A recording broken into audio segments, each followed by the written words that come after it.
Хора, спрете да си вадите зъбите, за да имате импланти, да имате перфектната усмивка и просто това приключва се, вече няма да се ходи на зъболекар, няма да ви боли зъб и това е.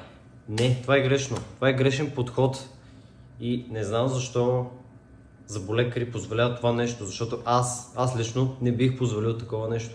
Ако пациентите са здрави зъби или имат поне толкова шанс имат да се спасят тези зъби, то тогава аз, като зъболекар, ще направя всичко по силите си, за да спася този зъб и този зъб да функционира известно време в устата на пациента.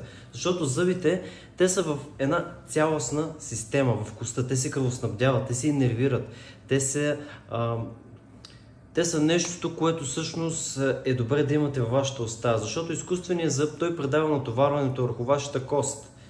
Един имплант, ако си представим, че имате импланти навсякъде във вашата уста, започнете да дъвчете, самото усещане е друго, тази изкуственост, тази твърдост, която се предава като натоварване върху вашата кост, просто не е най-добрият вариант за вас.